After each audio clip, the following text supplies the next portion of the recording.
You don't have to turn your face that much, just a little bit, okay? That way I can still see. Mommy? Here, let's get your hair out of your face. Quick, sun's going down, baby.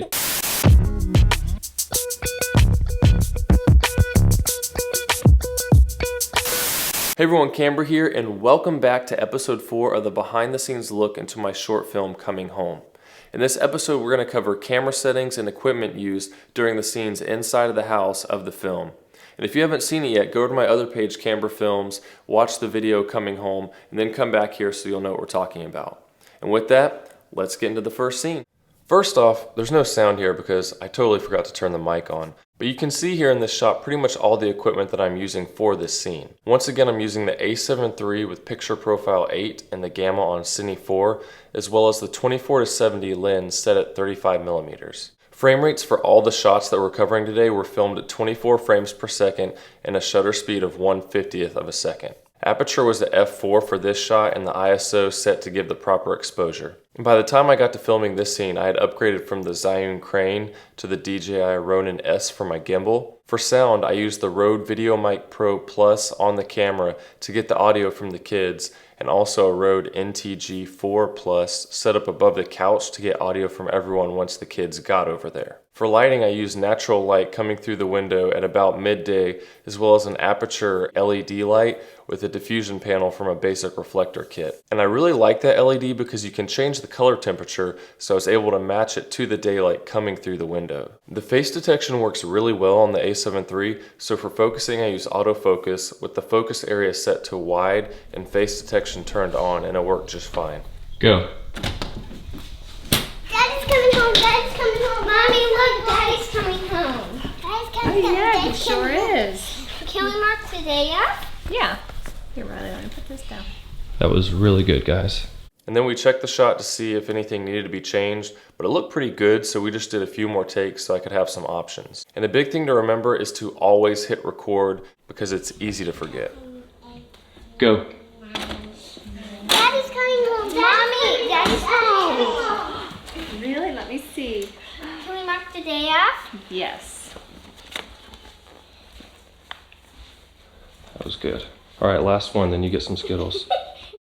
For this shot, I just did handheld because it was easier than trying to get something set up over the couch, and the sensor stabilization works pretty well on this camera if you're holding still. I had already filmed all the scenes in the hotel and the airplanes before this so that I would know how to set up these shots to make the transitions flow smoothly. And when I marked off my calendar, I started at the top left, so she needed to start at the same place so that the shots would match. Okay, can you move it to the left a little bit and then just slide it to where you have it?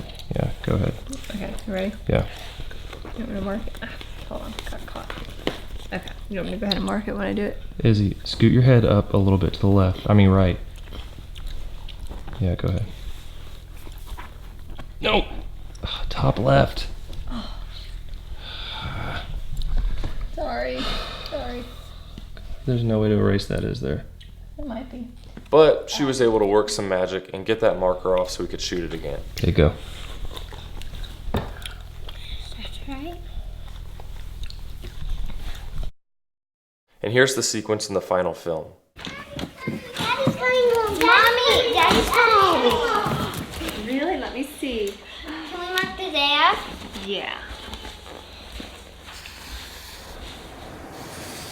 In this scene, the only camera difference is the focal length set at 50mm with an aperture of f2.8 and an ISO to get the correct exposure.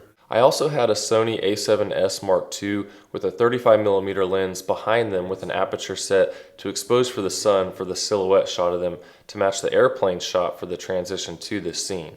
I had the same LED light with diffusion set up on the left and also had a lamp on the left side of the screen for a practical light. And I used the sunset lighting coming through the window for their faces. I had the same overhead mic for sound and also the VideoMic Pro Plus on the camera to have clear audio so I could sync it easier later on. And in the shot I was using the Manfrotto MVM 500A monopod. Hey, you're doing a good job looking out the window. When you say really, can you turn and look at mom when you say really? Think you can do that? You're happy. Like this? Really? No. Like this? So, Really? yeah, like that. You don't have to turn your face that much, just a little bit, okay? That way I can still Like this? see. Mommy? Here, let's get your hair out of your face. Quick, sun's going down, baby. And for this shot, I was using the same monopod and now had the lens set to 70 millimeters. Look at Mom, okay? Not me. Go. Mommy, I miss Daddy. I know, sweetie. I do too. But we'll see him soon. I had Jill hold the switch to the LED light so that she could click it when she turned the room light switch off. Now the next two scenes were actually filmed in a different house. We filmed the majority of it at my in-laws' house, but the problem when we got to this scene was that the hallway had pictures of my wife and her siblings as kids all the way down the hall in the background, which wouldn't really make sense for it being our own home. So we ended up shooting this part at my house because the wall colors were pretty similar and we were able to move things around how we needed. Yes, sweetie? There wasn't enough room to set up a bed and camera in the spot I needed, so I simply just placed my daughter's head where it needed to be in the frame, as if she was sitting up, and then had her lean back so that I could then push her into frame.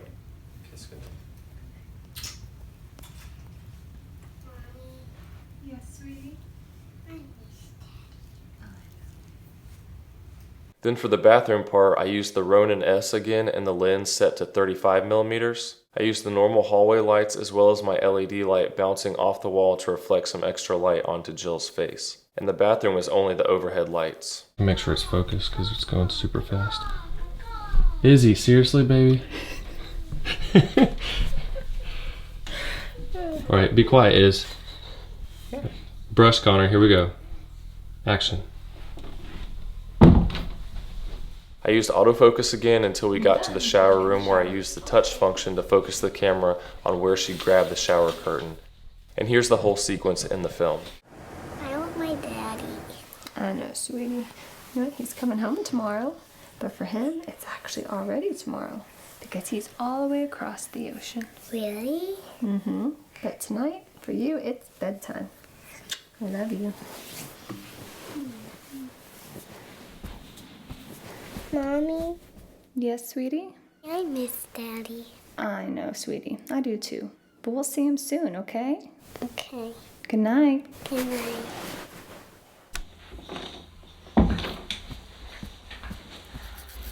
When you're done, come get in the shower. Okay, Mom.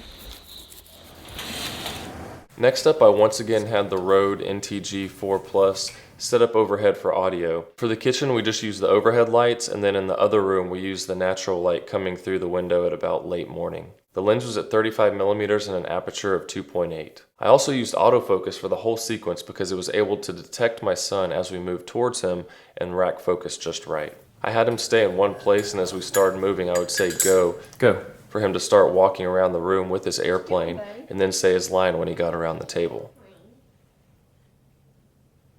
I knew this next transition was going to be the most difficult one to pull off, so we did multiple tests beforehand to see how to make it work.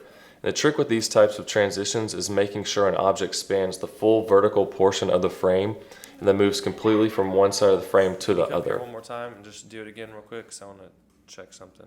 Hold on, And another difficult part of the shot was building the Lego airplane to look like the real thing, which took us about a week of going through all his Legos and finding pieces to make it work.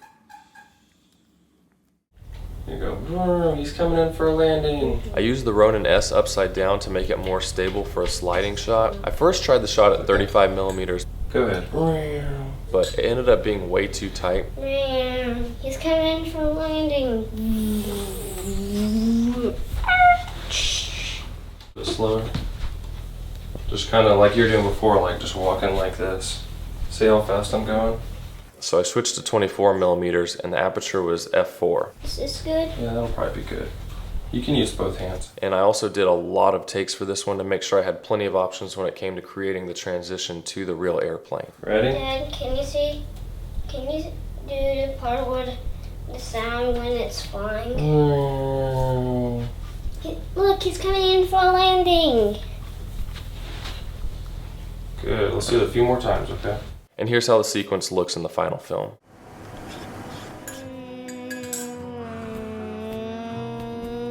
What you doing, buddy? I made Daddy's airplane. Look, he's coming in for a landing. And this is the final shot we did at the original house. And what we're looking at here is a practice I did with the kids to see how the shot would look with the car pulling up in the background. This test shot was done during golden hour at sunset so that the lighting outside would match the previous shots as well as the shots that followed where the sun would be lighting up all the trees in the background. But the problem was that the natural light wasn't very bright for her face, and there was this bright light going across her chest that then made her face look even darker. So I ended up shooting this scene in the morning as the sun was just coming over the other side of the trees, and this made a more interesting background with shadows close to the house, and the silver car stood out better in the background against the unlit trees. And this also resulted in an even light for her face. And I really want to emphasize how much time of day can have a huge effect on the lighting of your scenes. So take practice shots at different times of day and then plan accordingly. Okay, y'all play. Remember, Izzy, after Connor says it, you're going to say yay, okay? You're going to look out and say yay, and then y'all are going to run out. So drive, Jill. Fly them around, guys, a little bit. Oh, hi, Dusty. Hi, guys. What are you doing? Go. Dad's home. Yeah. I had the lens at 35 millimeters and used the touch focus to focus initially on the car and then again to rack focus back onto the kids. And here is the final shot in the film. Look, Dad's home. He is? Yay! And that's it for all the camera settings and equipment used during the scenes inside the house of my short film Coming Home. In the next episode, we're going to wrap up this section on camera settings and equipment by looking at the scenes inside the airplane as well as the hotel room. And after that, we'll be moving on to topics like editing, sound design, color correction, and more. So if this video is helpful, go ahead and leave a like, subscribe if you haven't, and I'll see you soon.